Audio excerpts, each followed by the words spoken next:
carta do apóstolo Paulo aos Gálatas, no seu capítulo 5, eu convido os irmãos a acompanhar a leitura que eu farei a partir do verso 1, seguindo até o verso de número 15. Gálatas 5, de 1 a 15. O apóstolo Paulo escreve àqueles irmãos, a uma série de igrejas que havia ali na região da Galácia, e nesse capítulo 5 ele nos fala assim: para a liberdade foi que Cristo vos libertou. Permanecei, pois, firmes, e não vos submetais de novo a jugo de escravidão. Eu, Paulo, vos digo que se vos deixar de circuncidar, Cristo em nada vos aproveitará. De novo testifico a todo homem que se deixa circuncidar, que está obrigado a guardar toda a lei. De Cristo vos desligardes, vós que procurais justificar-vos na lei. Da graça decaíste, porque nós, pelo Espírito, aguardamos a esperança da justiça que provém da fé. Porque em Cristo Jesus nem circuncisão, nem incircuncisão tem valor algum, mas a fé que atua pelo amor. Vós corrieis bem. Quem vos impediu de continuardes a obedecer à verdade? Esta persuasão não vem daquele que vos chama. Um pouco de fermento leveda toda a massa.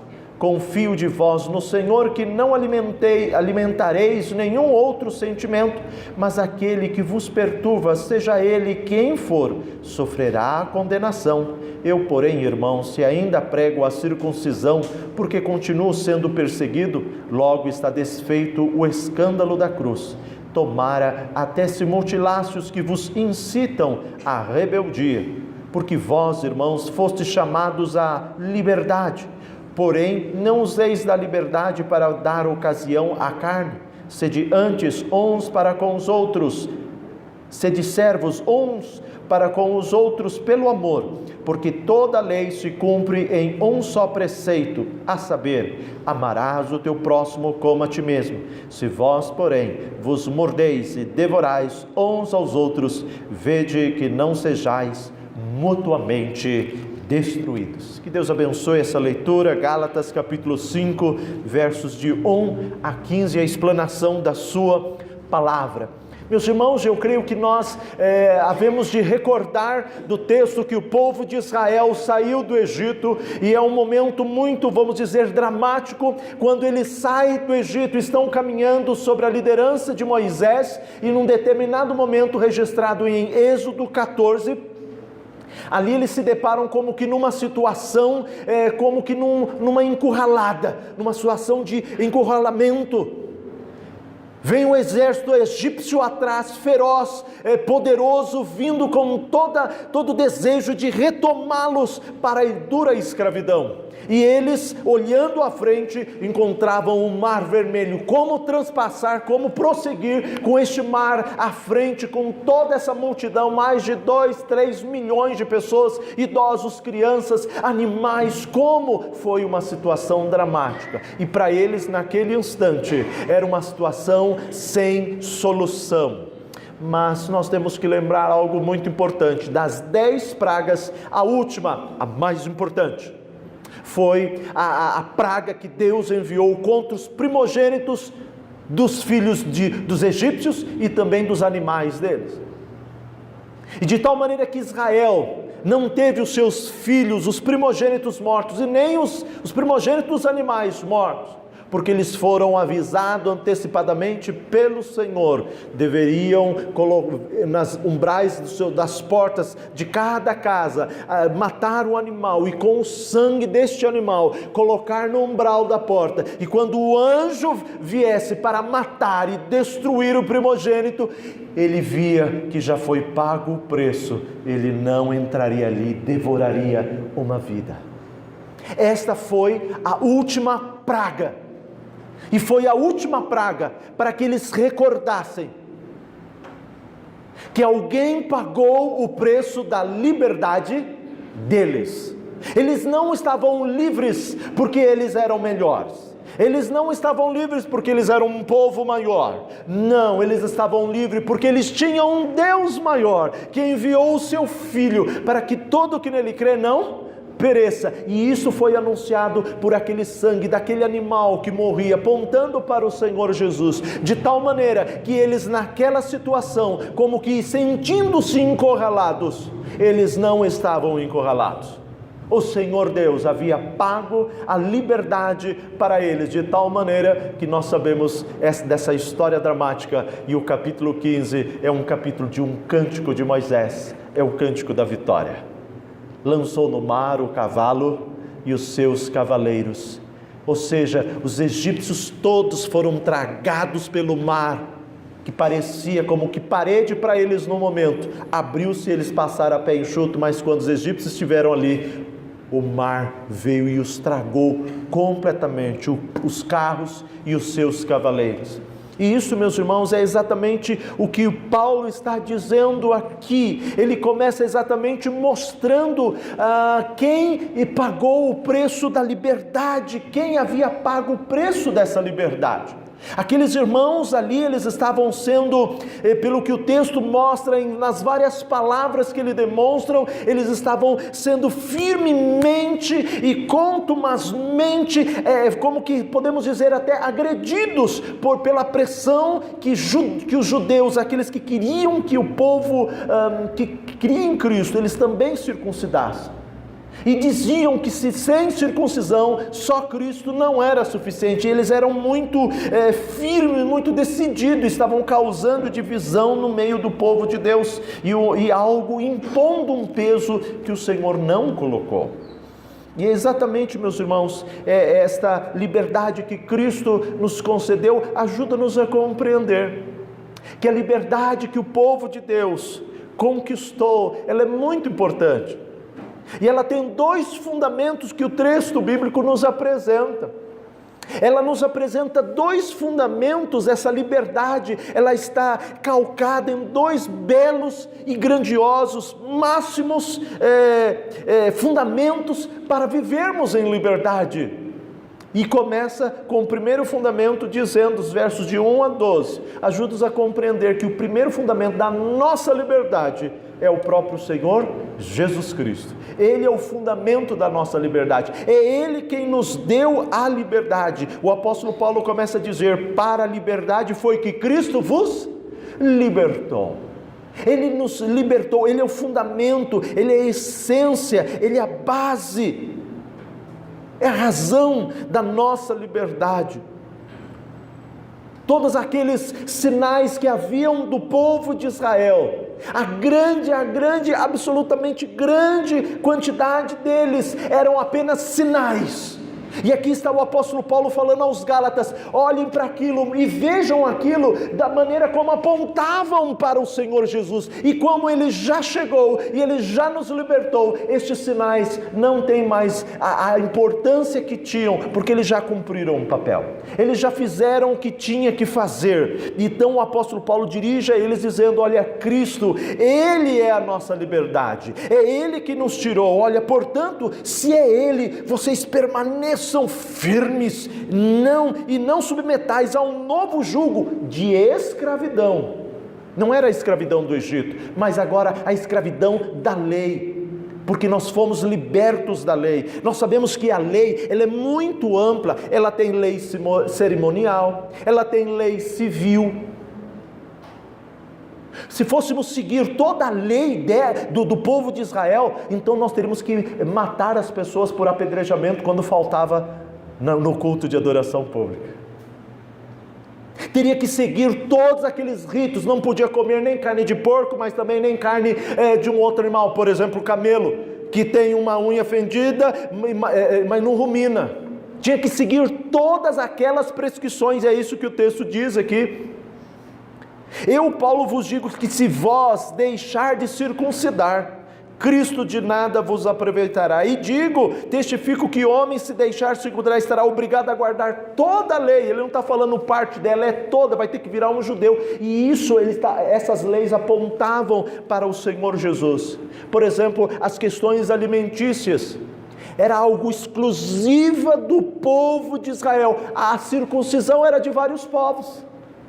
Não apenas o povo de Israel tinha o rito da circuncisão, Outros povos tinham, ainda que era um propósito específico, a circuncisão para o povo de Israel. Outros povos tinham. Mas outros povos não tinham, por exemplo, essa questão de regime alimentar nessas qualificações que ele apresenta no Velho Testamento, que podiam comer certos animais e outros não, uns eram puros, outros não. Mas isso tudo tinha um propósito de mostrar que o povo de Deus é um povo separado. É um povo que aprende e se agrada em obedecer à lei do Senhor. Se veio do Senhor, o Senhor é bom, o Senhor é santo. Tudo que o Senhor pedir, pode fazer, pode cumprir, porque é algo bom. E ele queria mostrar o quão bom ele é de separar aquele povo que não era o maior, não era o melhor, mas era o povo salvo pelo Deus maior, o Deus melhor, que separou e os consagrou. E eles estavam andando em novidade de vida. Eles estavam dispostos a fazer qualquer sacrifício que o Senhor mesmo pedisse para eles. Eles estariam dispostos, para que através disso também apontasse para o Senhor Jesus Cristo, porque o Senhor Jesus, Ele deixou a glória, Ele deixou o seu trono, Ele deixou a glória, o local da glória, para vir ao mundo e sofrer como homem, como cantamos agora há pouco. Não vimos beleza nele, ele era um desprezado, ele foi humilhado. Quando nós começamos a compreender, podemos dizer: não pode, Senhor, o Senhor não pode vir e morrer por nós pecadores, não pode, porque o Senhor é digno de toda a glória, o Senhor tem que ficar aí é o lugar exato do Rei dos Reis, é a glória dos anjos que são santos e não foram convertidos, foram levados pelas hostes malignas, os outros, e eles estão te louvando. O Senhor tem que receber o louvor, porque o Senhor é digno de toda honra, toda glória, todo louvor. Não deixa-nos pagar eternamente a condenação eterna. O Senhor não pode vir, o Senhor não merece, nós merecemos, mas Ele deixou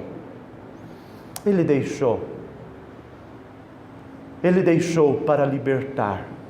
Ele quis fazer um povo, e toda vez que o povo fazia um sacrifício para obedecer, para atender, era para mostrar, apontar para o Filho, o que Ele faria de um modo muito maior e pleno. De tal maneira que o apóstolo Paulo e aqueles irmãos, tendo essas dificuldades, ele diz: olha, presta bem atenção, não circuncisem. Se vocês circuncisarem, vocês estão dizendo que para a salvação precisa disso. Nós não precisamos da lei, nós precisamos de alguém que cumpre a lei, e é Cristo quem cumpriu. Não foi a lei que nos salvou, porque obedecer à lei, ninguém vai herdar a vida eterna, ninguém alcança o Pai, porque o próprio Senhor Jesus declarou isso: ninguém vem ao Pai, porque Ele é o canal, vem através dele, senão por mim. Não tem outro mediador, é somente Jesus Cristo. E ele diz: olha, não façam isso, senão vocês vão ter que voltar e virar a ser judeu. E vocês não foram salvos para serem judeus, vocês foram salvos para mostrar que a lei aponta o pecado, e que ninguém consegue cumprir o pecado. E é por isso que ele diz: tem que cumprir toda a lei, e toda a lei ninguém consegue, sempre falha aqui, falha ali, e Deus não aceita nenhuma falha. Lembramos, por exemplo, que os animais, quando eram oferecidos, eles não poderiam ser cegos, não poderiam ser surdos, não poderiam ser mancos, não ter sarna, ou coisa parecida, ou alguma coisa, alguma falha. Tinha que ser animais os melhores possíveis, para apontar o Filho que é o melhor. Deus não deu a sobra, Deus não dá sobra, Deus não dá do que sobra, Ele dá do melhor. Ele deu o seu Filho, Ele deu o Santo dos Santos, o Senhor dos Senhores. Diz-nos o texto bíblico que Jesus é a plenitude. Deus conferiu a Ele: meu filho, você vai ser honrado de uma maneira como ninguém vai ser honrado, e eu quero que você seja honrado. E ele então mostra o texto bíblico que ele é a plenitude, ele é tudo, nele tudo subsiste, ele sustenta todas as coisas pela força do seu poder, até os ímpios, até os ateus, ele está sustentando. Recentemente morreu Hopkins, não é isso? O físico britânico, ateu, zombava, mas Jesus é bom demais. Jesus o sustentou com todas as dores, e a história deste homem é que ele sofreu já dessa enfermidade tão dura e difícil, de paralisia, e não conseguir, a sua inteligência sempre ativa, mas os seus nervos, os seus músculos atrofiados, e esteve à beira da morte várias vezes. A sua biografia mostra isso, mas o Senhor Jesus, que é bom para com maus e ingratos, ele sustentou este homem por 76 anos, para mostrar que ele é bom, apesar de haver zombaria. Ele sustenta, ele salvou, ele foi a esperança deste homem, ainda que ele o zombou de Jesus. Ele é bom, até para com maus e ingratos. Ele sustenta todas as coisas, e é Paulo incutindo isso na cabeça daqueles irmãos. Escreve: não façam isso, só Cristo Jesus é bom, Ele é santo, só Ele é Senhor, e Ele é aceito pelo Pai. Não façam isso. Se vocês se desligarem dEle, vocês vão se desligar porque querem ser justificados pela lei, e vocês não vão ser justificados pela lei. Vocês são justificados pela fé em Cristo, é Jesus que morreu.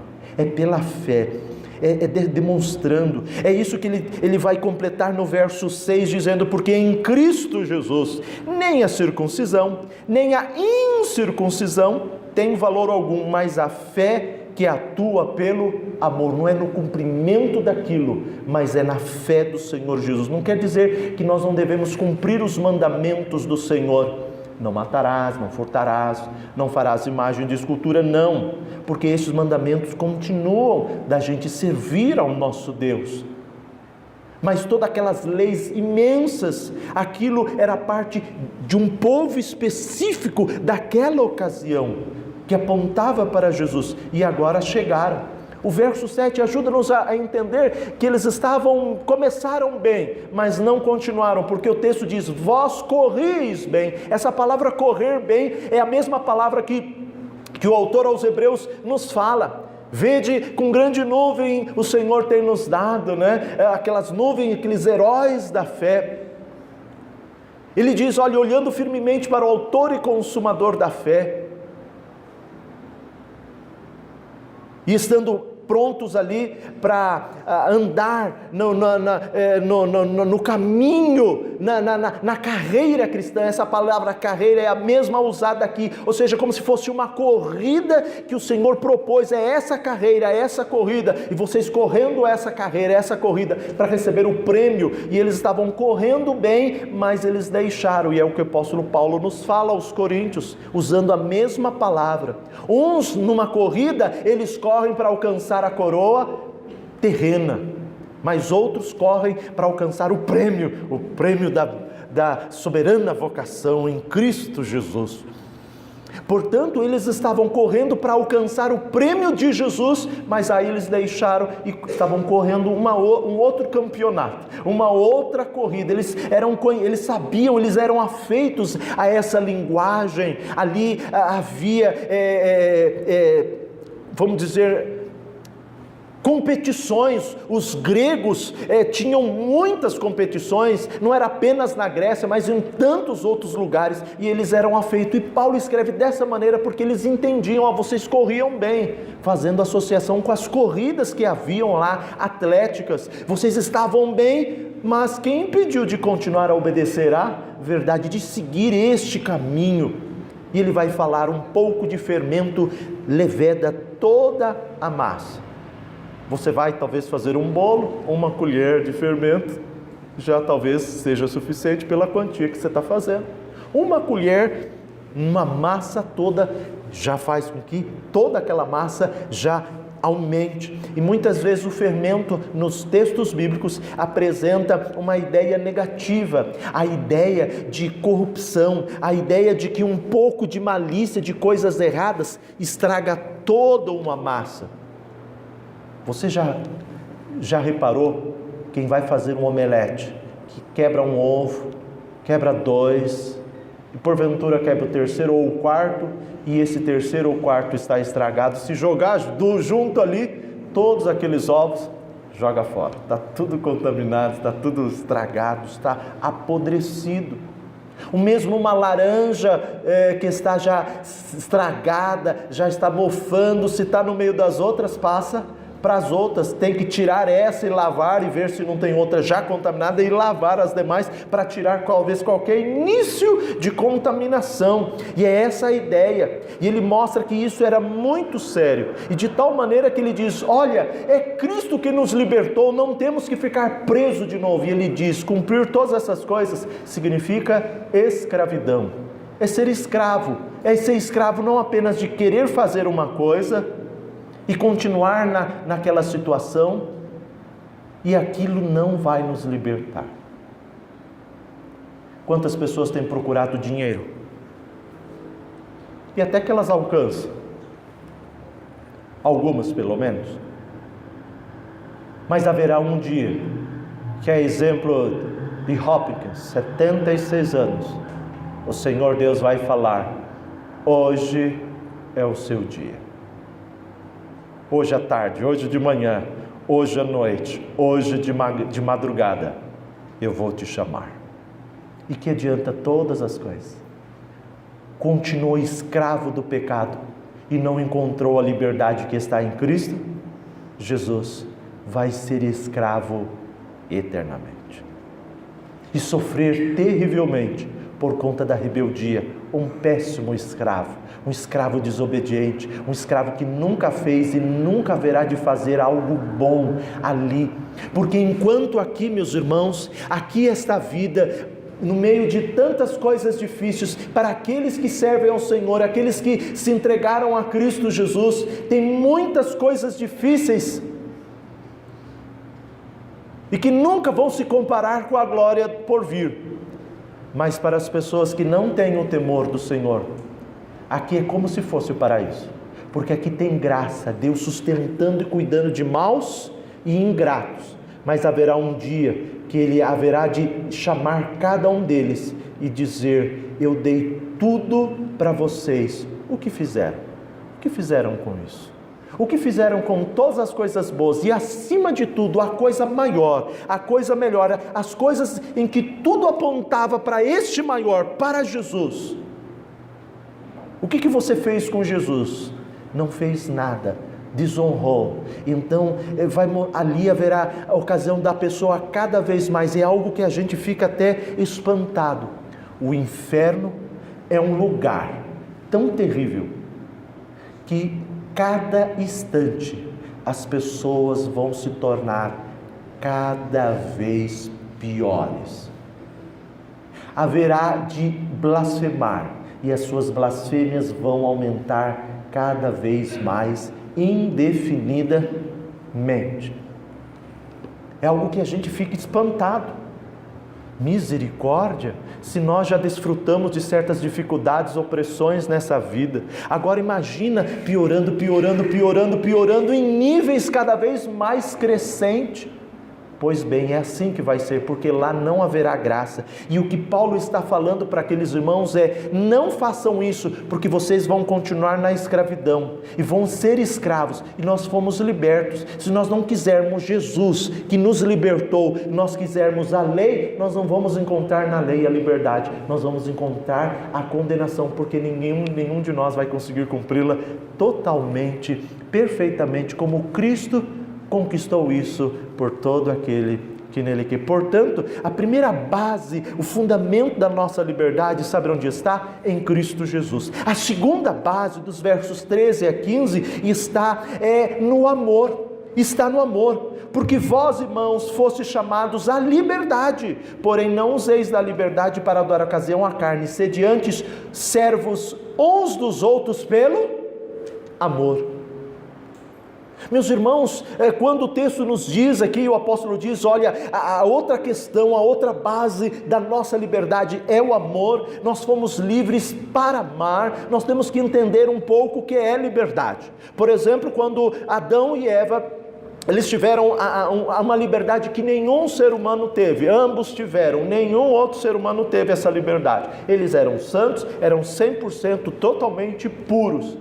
E mesmo assim, Deus deu essa possibilidade deles fazerem coisas que não eram puras, que não eram santas, ter uma escolha diferente da sua natureza humana. Eles tiveram essa liberdade que ninguém mais, ninguém depois de Adão e Eva, ou seja, nem Caim, o primeiro filho, nem Abel e qualquer outro, e vai até o último, ninguém, o único filho de Adão, Jesus, que é apresentado na Bíblia como o segundo Adão, é o Adão perfeito.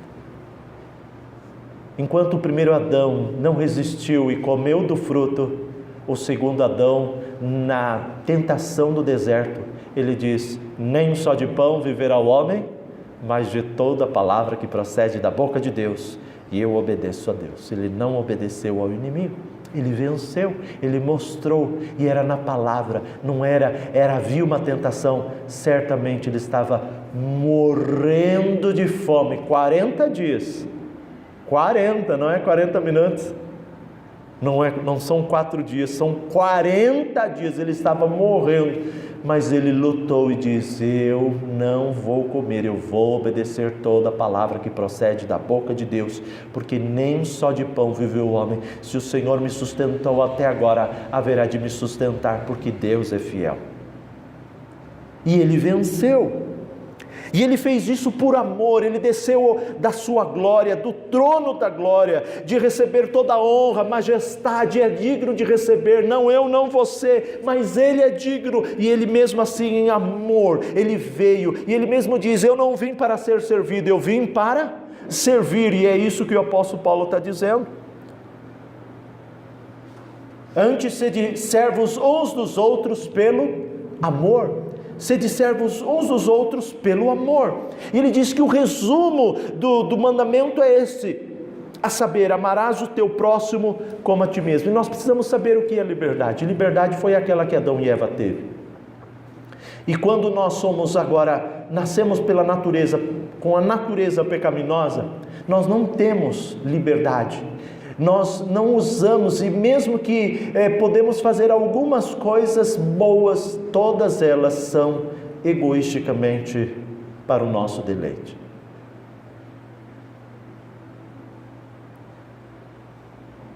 Enganoso é o coração mais do que todas as coisas. Ninguém consegue fazer de uma maneira pura como Deus é digno de receber. E por isso nós não temos liberdade. Só veremos ter liberdade através de Cristo, pelo amor. Nós somos livres pelo amor, a segunda base é pelo amor de Cristo. O João fala o seguinte: nós amamos porque Ele amou primeiro, Ele derramou o seu amor, e aí nós podemos amar e mostrar semelhantemente o que Ele faz. Mas vai ser semelhante, porque nós somos salvos por este amor, e para amar, agora é pelo amor, nós amando as pessoas, lutando para amar as pessoas e fazer o bem ao próximo.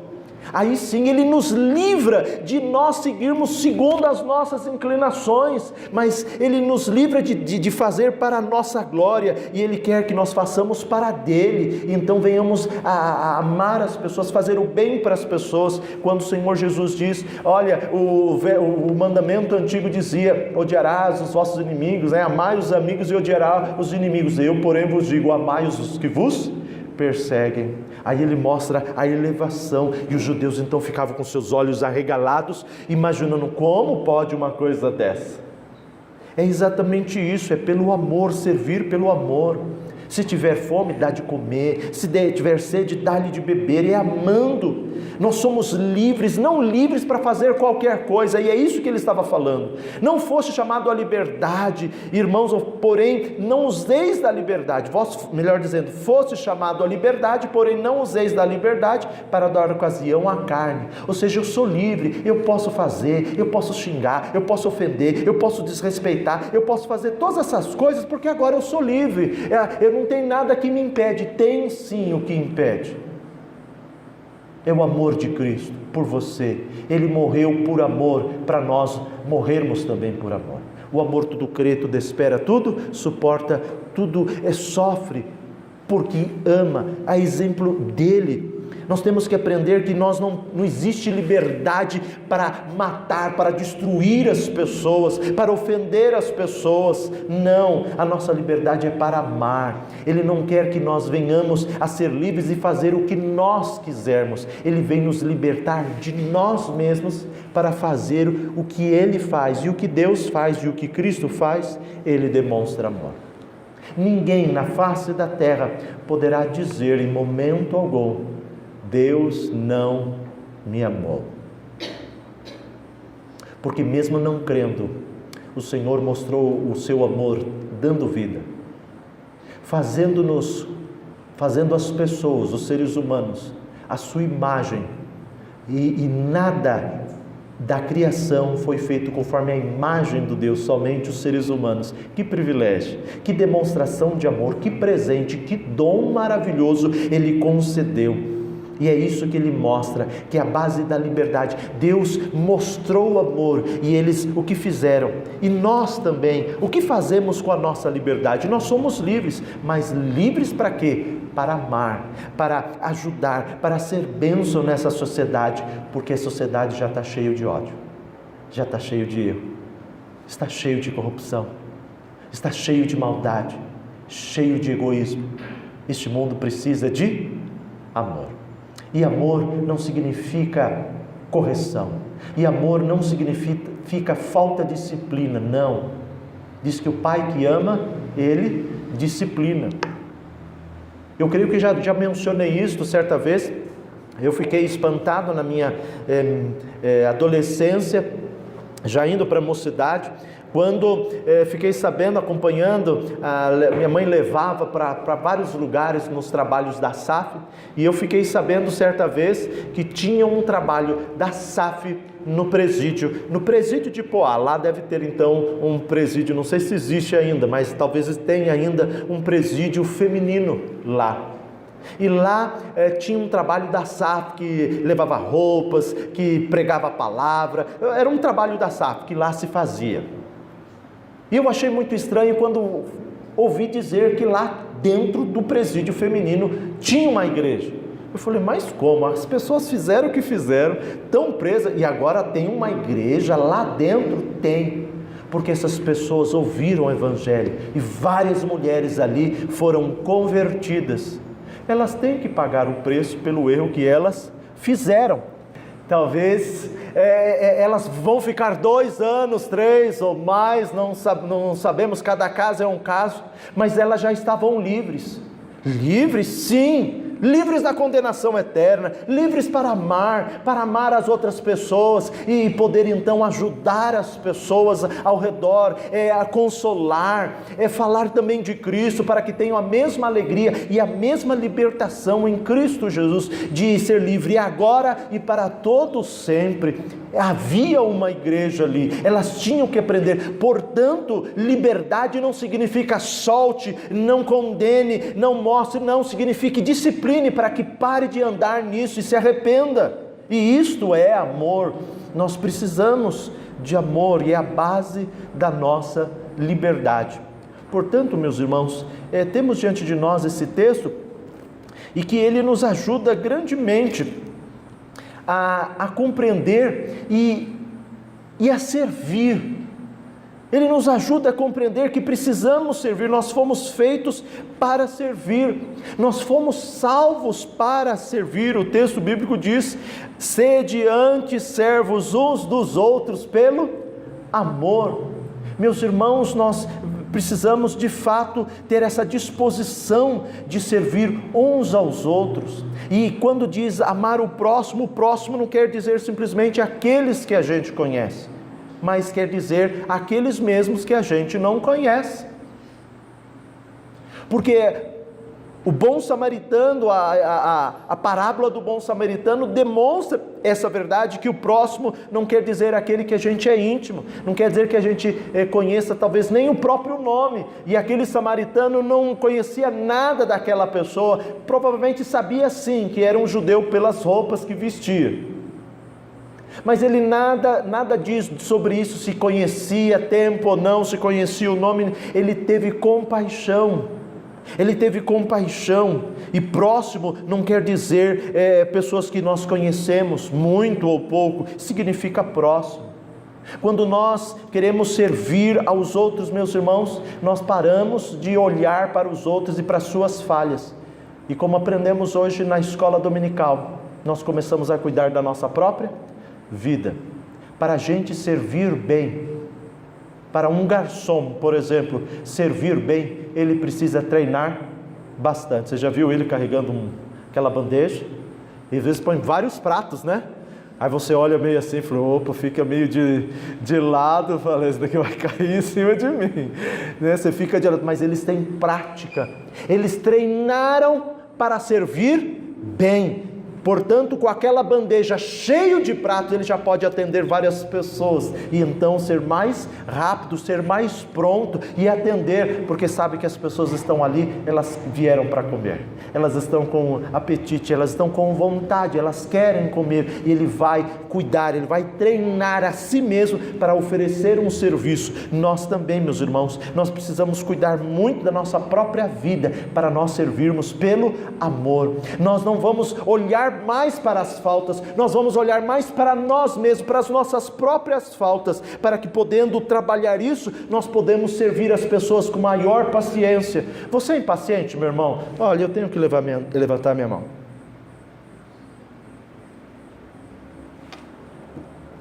Em casa, os meninos e a Silvia me ouvem, volta e meia eu dizer, paciência é virtude, paciência é virtude, paciência é virtude. Eu vou ter que ser paciente, porque paciência é virtude. Eu tenho que lutar tantas e tantas vezes no dia. Paciência é virtude. Eu não vou perder o controle. Paciência é virtude. Eu tenho que brigar tanto com Daniel. Daniel briga tanto com Daniel. Porque nós somos impacientes. Mas tem que lutar. Se não luta, não vence. O erro é certo. Nós temos que lutar para vencer e ser algo positivo. Porque senão a gente não faz o que a gente tem que fazer. Servir é não viver, olhar nos erros dos outros, mas é olhar para si, para servir pelo amor. Às vezes, como nós queremos que as pessoas façam as coisas para nós, todos nós, mas servir pelo amor significa nós fazermos pelos outros. Nós vamos estar prontos para falar, quem fez isso, quem que fez aquilo, quem deixou de fazer, quem que isso, quem que aquilo. Quando nós poderíamos, como servos, ir lá, pegar e fazer. Homens, vocês sabem passar roupa? Não estou falando se você é bom, você é dono de uma firma que passa e lava roupa. Ah, mas essa roupa, você pode pegar lá e fazer. As mulheres podem fazer coisas que homens fazem também. Homens podem fazer coisas que mulheres fazem também. Porque ao invés de ficar falando, você é um servo também. Você pode fazer. Você pode fazer isso pelo amor.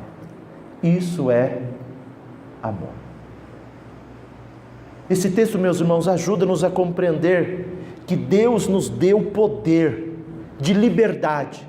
E eu e você podemos desfrutar e saber que nós somos livres de nós mesmos, de fazer o que nós queremos, para fazer o que Ele quer. E o que Ele quer sempre é bom, santo, justo. E nós podemos fazer isso. Em várias ocasiões, nós poderemos mostrar para nós mesmos e nos alegrar. Eu posso ser livre para fazer o que Deus colocou para eu fazer. Eu sou livre porque Ele me libertou para fazer isso. E é por isso que a pessoa salva na fé, ela não é uma pessoa natural. A pessoa natural, ela tem um nascimento natural. Mas a pessoa que entregou sua vida a Cristo, além de ter um nascimento natural, ela tem um segundo nascimento. Ela nasceu espiritualmente. A pessoa que crê em Cristo, entregou-se a Cristo, ela foi batizada, ela já faz parte. Ela tem dois nascimentos, nasceu natural e espiritualmente. Mas a pessoa que ainda não se entregou, ela tem duas mortes. a morte física e a morte eterna, porque ela é escrava do pecado, e o salário do pecado é a morte. Louvado seja o nosso Senhor Jesus, que nos libertou da morte, da condenação, e nos dá alegria para servir livremente, e tudo com amor, pelo amor a Cristo Jesus.